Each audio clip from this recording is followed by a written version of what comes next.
दोस्तों इस वीडियो में हम बात करने वाले हैं कि आप बेसिक शिक्षा अधिकारी कैसे बन सकते हैं। क्या शैक्षिक अर्हता होनी चाहिए, क्या आयु सीमा होनी चाहिए, परीक्षा पैटर्न क्या होता है, सिलेक्शन प्रोसेस क्या होता है, किस तरीके से आपका चयन होगा, आवेदन कब आते हैं, कैसे आपको ऑनलाइन आवेदन करना, ए टू जेड सारी डिटेल्स। तो वीडियो को आप लोग लाइक और शेयर कर दीजिए। दोस्तों आपको बता दें कि उत्तर प्रदेश में बेसिक शिक्षा अधिकारी का जो चयन होता है वो लोक सेवा आयोग के द्वारा किया जाता है, यूपीपीएससी के द्वारा किया जाता है। और यूपीपीएससी के अंतर्गत हर साल विज्ञापन निकाला जाता है पीसीएस का। ठीक है, तो पीसीएस विज्ञापन के अंतर्गत ही आपका बेसिक शिक्षा अधिकारी का चयन किया जाता है। और इस समय एक अच्छी बात ये है कि इसके विज्ञापन आए हुए हैं। आप लोग इसमें 12 अप्रैल तक ऑनलाइन आवेदन कर सकते हैं। यहाँ पर आप लोग देख सकते हैं ये पीसीएस 2022 का नोटिफिकेशन है जो कि 16 मार्च 2022 को जारी किया गया था। 16 मार्च से ही ऑनलाइन आवेदन स्टार्ट है। 12 अप्रैल आवेदन करने की मतलब फीस जमा करने की अंतिम डेट है और ऑनलाइन आवेदन करने की लास्ट डेट रहेगी 16 अप्रैल। वही लोग आवेदन कर पाएंगे 16 अप्रैल तक जो लोग 12 अप्रैल तक फीस जमा कर लेंगे।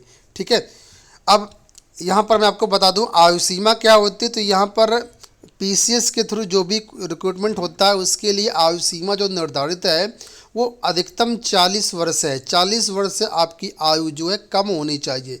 लेकिन अगर आप रिजर्व कैटेगरी के अंतर्गत आते हैं तो आपको जो एक्स्ट्रा एज रिलैक्सेशंस के रूल्स हैं उनके अनुसार कुछ 5 साल 3 साल की आपको अलग से छूट मिल जाएगी कैटेगरी वाइज। ठीक है, अब इस साल जो भर्तियां आई हुई हैं पीसीएस की उसमें कुल मिलाकर के जो पदों की संख्या है वो 250 है। और ये जो पदों की संख्या है आपकी कम या ज़्यादा हो सकती है, ये फाइनल रिक्तियाँ नहीं है। अगर ग्रेड पे की बात करें तो यहाँ पर पीसीएस के थ्रू जो भी भर्तियाँ आती हैं वो उनका जो ग्रेड पे होता है, ठीक है, वो 4600 ग्रेड पे। और नायब तहसीलदार की भी एक पोस्ट होती है, उसका ग्रेड पे 4200 होता है। बाकी अधिकतर का जो ग्रेड पे होता है 4600 होता है और 5400 ग्रेड पे तक इसमें जॉब्स होती है। ठीक है, पूर्णतः आपकी जो है गवर्नमेंट जॉब होती है, आप लोग सब लोग जानते हैं, प्रतिष्ठित जॉब है, कोई इसमें दिक्कत नहीं है। अब बात कर लेते हैं शैक्षिक अर्हता को लेकर के। दोस्तों आपको बता दें अगर आप बेसिक शिक्षा अधिकारी बनना चाहते हैं तो यहाँ पर सिर्फ और सिर्फ आपको पीजी क्वालिफाई होना चाहिए, यानी परास्नातक होना चाहिए। चाहे आप एमए है या एमकॉम है या एमएससी है या अन्य कोई समकक्ष डिग्री है, आप जिला बेसिक शिक्षा अधिकारी बन सकते हैं। जो लोग नहीं जानते मैं उनको बता दूं कि जो बेसिक शिक्षा विभाग होता है जिसके अंतर्गत कक्षा 1 से 8 तक के स्कूल आते हैं उनमें से जो जिले का मुखिया होता है, ठीक है, वो होता है जिला बेसिक शिक्षा अधिकारी।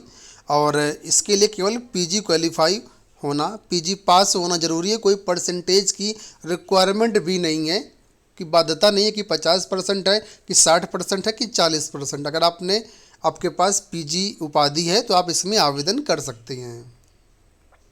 अब मैं एज रिलैक्सेशन को थोड़ा सा क्लियर कर देता हूँ। यहाँ पर आप लोग देख सकते हैं लिखा है कि उत्तर प्रदेश के जो भी एससी अभ्यर्थी हैं, एसटी अभ्यर्थी हैं या ओबीसी अभ्यर्थी हैं या वर्गीकृत खेलों के कुशल अभ्यर्थी हैं या राज्य सरकार के कर्मचारी हैं या बेसिक शिक्षा विभाग के परिषदीय शिक्षक हैं या शिक्षणेतर कर्मचारी हैं या उत्तर प्रदेश के अनुदानित माध्यमिक विद्यालयों में कार्यरत शिक्षक हैं या कर्मचारी हैं, तो आप सभी को 5 वर्ष की जो ऊपरी आयु सीमा में छूट है वो मिलेगी।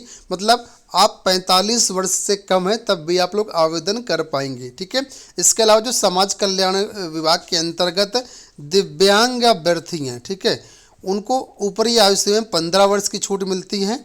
ठीक है, और भूतपूर्व सैनिक और ये जो अन्य होते हैं, ठीक है, इनको जो है 3 वर्ष की छूट मिलेगी। एक चीज़ यहाँ पर मैं आपको क्लियर कर दूं कि जो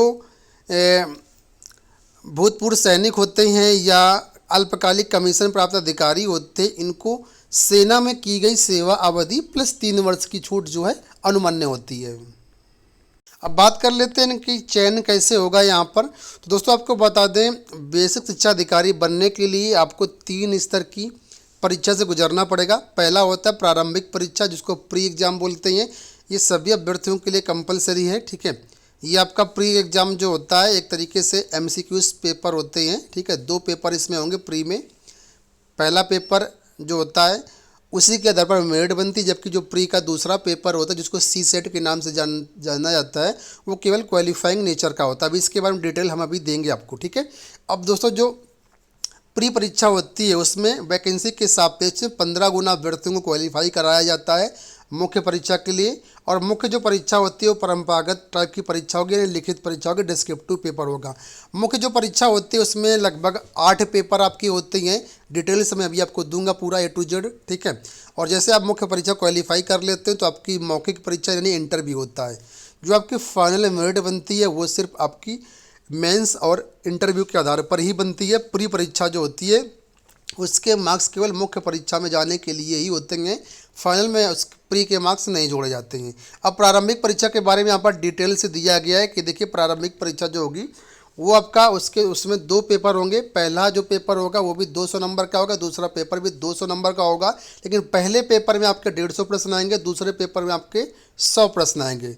प्रथम प्रश्न पत्र सुबह 9:30 से 11:30 बजे के बीच करवाया जाएगा और द्वितीय जो पेपर होगा 2:30 से 4:30 के बीच करवाया जाएगा। तो दूसरा पेपर होगा आपका, उसमें कम से कम 33% मार्क्स लाना कंपलसरी, केवल क्वालिफाइंग होता है दूसरा पेपर।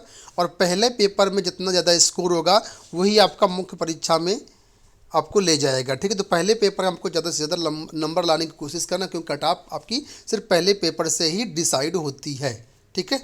तो ये बात होगी प्री परीक्षा के बारे में। अब हम बात कर लेते हैं मुख्य परीक्षा के बारे में। तो यहाँ पर देखिए, मुख्य परीक्षा के बारे में 6 पेपर दिए गए हैं आपके सामने, 2 पेपर और होती हैं। तो मुख्य जो परीक्षा होगी इसमें सामान्य हिंदी 150 अंक का होगा, निबंध 150 अंक का होगा और जीएस की 4 पेपर होती हैं 200 अंक के। तो कुल मिलाकर के यहाँ पर आपके 6 पेपर हो गए, ठीक है।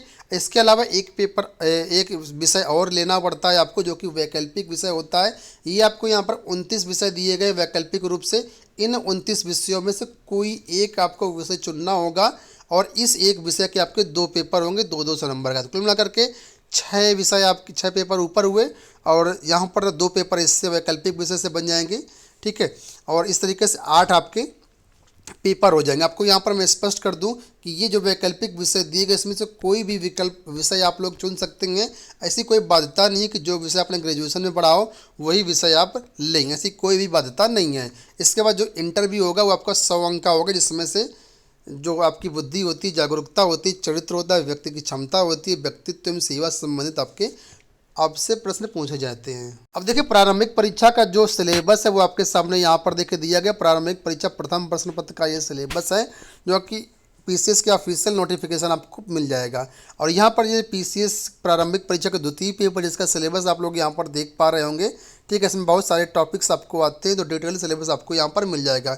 इसी तरीके से जो आपका मुख्य परीक्षा होगी, मुख्य परीक्षा का भी सभी प्रश्न पत्रों का यानी GS first paper, second paper, third, fourth optional, सारा का सारा जो सिलेबस इस नोटिफिकेशन पर अवेलेबल है। तो आप इस नोटिफिकेशन को डाउनलोड करके सभी विषयों का जो सिलेबस है आप लोग देख सकते हैं।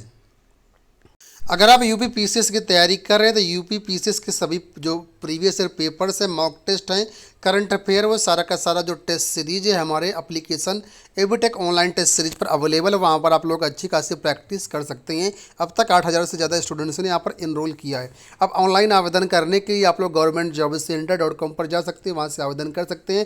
साथ ही लोक सेवा आयोग की ऑफिशियल वेबसाइट से भी ऑनलाइन आवेदन कर सकते हैं। आई होप आपको सारी डिटेल्स समझ में आई होंगी। ऐप का और वेबसाइट का लिंक वीडियो को डिस्क्रिप्शन में दिया गया है। इस वीडियो में इतना ही, धन्यवाद।